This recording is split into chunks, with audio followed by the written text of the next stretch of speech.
5 साल विदाउट संगीत मैंने पूरे भारत में कथक कहा।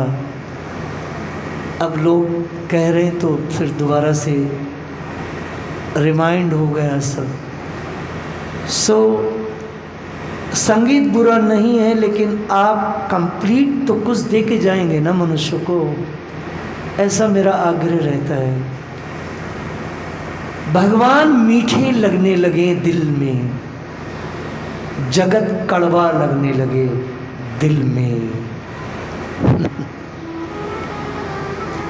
लोग एक दूसरे का चुम्बन करते हैं, क्या है, एक दूसरे के थूक को पीते हैं और घिन भी नहीं आती। क्या है, क्योंकि बस यही माया है। जिस दिन तुम्हें अपनी क्रिया से घिन आने लगे, समझ लेना अब भक्ति में प्रवेश हो गया है, बाकी सब टाइम पास हो रहा है। व्यवहार तो निभाना पड़ेगा, अंदर से उबकाई आती है। मीरा जी ने नारायण से कहा, महाराज घिन आती है। मैं ब्याही गई हूँ, मेरे पिता ने आपको दिया, मुझे समझ में नहीं आता। सहजो बाई अभी 400 वर्ष पुरानी बात है। राज पुरोहित की लड़की है, कितनी बड़ी पावर होगी। आयु है 14 वर्ष, ब्याही गई। पूर्व जन्म में वो बहुत बड़ी साधक था, महात्मा था। स्त्री देह से आसक्ति के कारण स्त्री बनी है।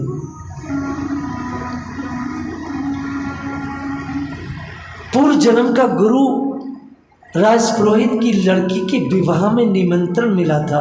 पता नहीं है कि सहजों का गुरु है। वैसी महात्मा आ गए। सहजों को देखा गुरुजी ने, 14 साल की लड़की है। वो समय था जब भामर भी छोटी छोटी बच्चों का ब्याह हो जाता तो गौना बात को होता था। तो भामर कब हो रही है? गोधूली बेला पर। राक्षसों की तरह रात्रि में नहीं, दिन का विवाह होता था। आर्य पद्धति है, सूर्य के प्रकाश में विवाह होते। आज असुरों की तरह नहीं, हम सब असुर हो गए।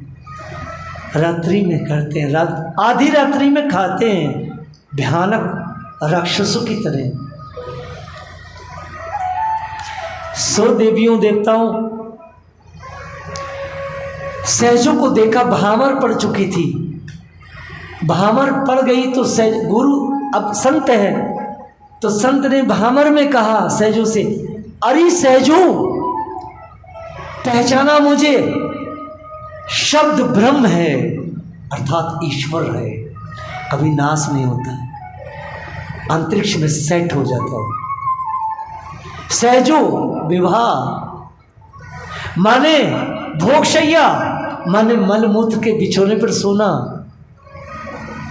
अरे पागल, चल तू जान। इतनी टॉक के, इतनी बात की सहजों से। भामर पढ़ रही थी, कोई समझ नहीं पा रहा है। गुरुजी हैं, बच्ची से कुछ कह रहे हैं।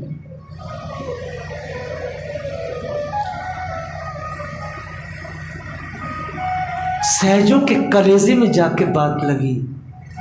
मैंने फिर श्लोक पहले बोला है कि भगवान ने कहा कि भक्त का नाश नहीं होता, मैं उसका रक्षण करता हूँ। LIC के बड़े बड़े पर्चों पर, बड़े बड़े ऑफिस में, केंद्रों में आपने देखा होगा, एक बहुत बड़ा बिजली का एक बोर्ड होता है, फ्लैक्सी होती है, जिसमें लिखा होता है योगक्षेम महामयम। ऐसा होता है ना हाथ, सबके बीमे होंगे ना। मैंने तो बीमा कराया है राम नाम से।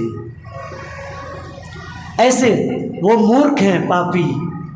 योगक्षेम महामयम, वो मूर्ख किसी का योगक्षेम क्या बहन करेंगे?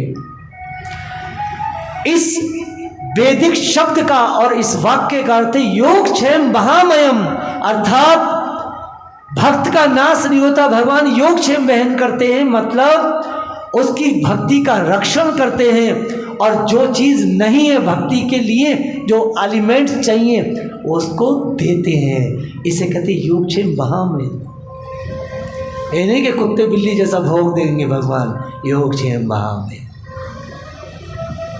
योगक्षेम महामयम मीन्स वो सहूलियतें देंगे अपने पास आने की। समझ गए ना?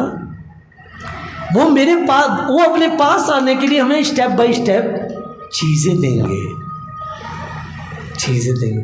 हमारी ज़िंदगी में महात्मा जन सही टाइम पर वो भेजते हैं, लेकिन हम उन्हें पहचान नहीं पाते।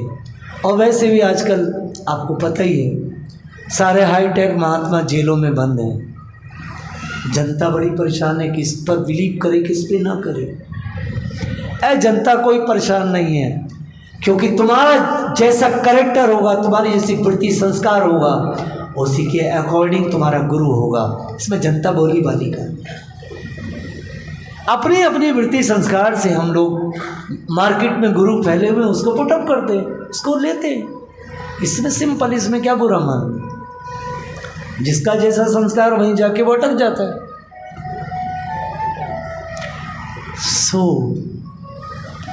ये बड़ी स्पेशल है योगक्षेम महामयम। भगवान हमें हमारा योगक्षेम वहन करते हैं। सहजों को जब एकदम से पूर्व चेतना विकसित हुई तो जानते हो क्या हुआ? शास्त्र में विदित है, वर्तमान में सहजों का चरित्र गाया गया है।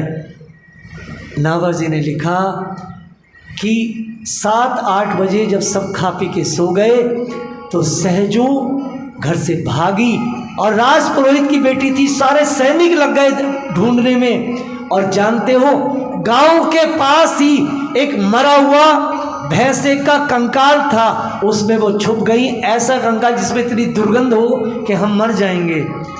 3 रात और 3 दिन उसमें स्टे किया। ये है मता स्मृति ज्ञानम पूर्णम च। तो देवियों देवताओं, अगर पूर्व जन्म में आपने भक्ति की है तो मेरा जितना भी परिश्रम है तो कोई ना कोई ऐसा ज़रूर आपके अंदर से निकलेगा जो टक से भक्ति करना शुरू कर देगा। क्योंकि भगवान सही समय पे योगक्षेम महामयम। ठीक है, चलिए अब आरती करते हैं। आरती कहाँ, जैसे आप आरती यहीं करेंगे ना, तो यहाँ नहीं आएंगे मेरे पास, वहीं रहेंगे। क्योंकि 2.5 मीटर दूर से, क्योंकि मैं जिंदा हूँ भाई,